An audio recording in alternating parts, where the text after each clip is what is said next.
All right, pinball fans. Hope everybody's having a good night. Welcome to the channel. Um, with Die Hard releasing and all the rage on that, everybody, trying to get it running and trying to set up the perfect POV.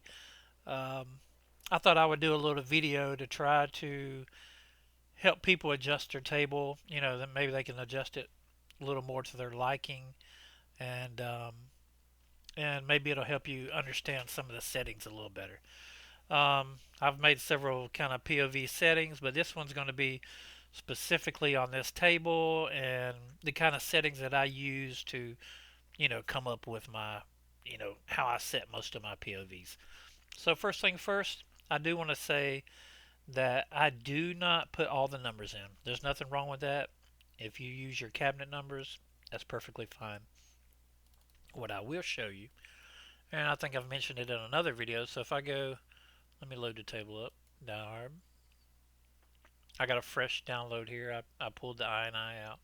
But if I go to my video settings, on the right hand side where you have cabinet layout, what I like to start with is just, I'll leave them all blank except for the Y. I'll put 15. And then for Z, I put 80. That just seems like a great starting point for the type of view that I like. Now I am 6'1", and I stand, kind of above the flippers, so most of my view will be, kind of straight top down over the flippers. I play kind of close to my cab. A lot of times I'll sit in a chair, and so you can go from there. You would adjust the player Y, um, higher or lower, depending on, if you want to see more of the backside of flippers and whatnot. Okay, so here we go. I'm going to go ahead and launch the table. We'll show you what it looks like. This is the default download. It's kind of narrowed in, and I'm going to see if I can get it to fit a little bit better. Okay.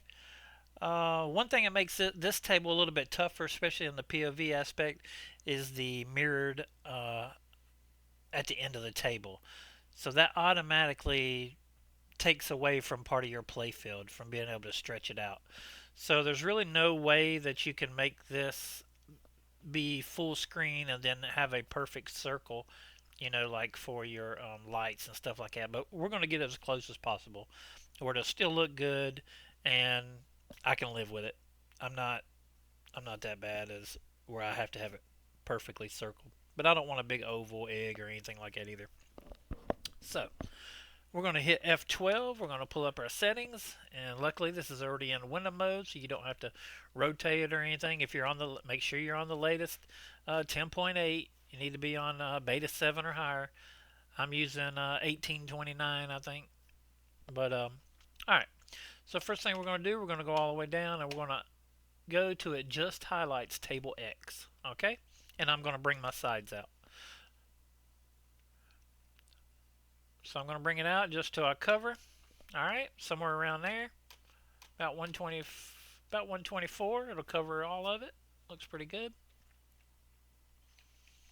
Then I am going to go down to what I like to do next is adjust window bottom Z offset. It's on 7.5. I usually run around 5. Okay, we'll make it. We'll go. We'll do it 4 point. We'll do about 4.5. Okay.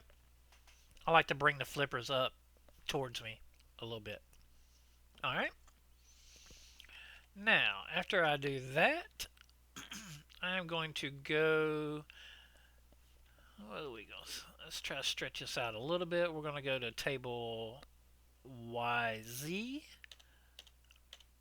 So basically table Y, and I'm going to stretch it out till I get my workshop logo. I'm going to get it to where just the bottom of the cards are show. I don't want to cut the card off, but I don't want to have any excess. I'll stretch it out just as much as I can. Okay, so it looks about 104, 105 is about as far as I'm going to get it um, before you start chopping off the cards. Um, and I like to look at them. So, all right, so we'll leave it there. Now, what I like to do is pick a reference on the table, and bumpers and drop targets give me the best reference. You kind of know what a drop target should look like or what a bumper should. And I could already tell looking at this table that it's really high. So your Z is really stretched out right now. Like the ball, if it was rolling around, it looks like it would go up under that bumper. So what I'm going to do, I'm going to go down here to my player Z, and then I'm going to shrink it up. And when you shrink it, you actually go up in number to shrink it. And I'm going to pick a pretty, and I'm just going to keep watching. I'm watching my drop targets, and you look to where they get kind of square. Look, still has a little depth to the pop bumper, but and the targets, but you want a good, I'd say, probably around there. About if you want them a little bit taller, we'll go with about 100. That's a good even number. All right. And all the items on the screen, they look good. All right. So now, only other thing is we're going to go to the, where's it at? Window top Z offset.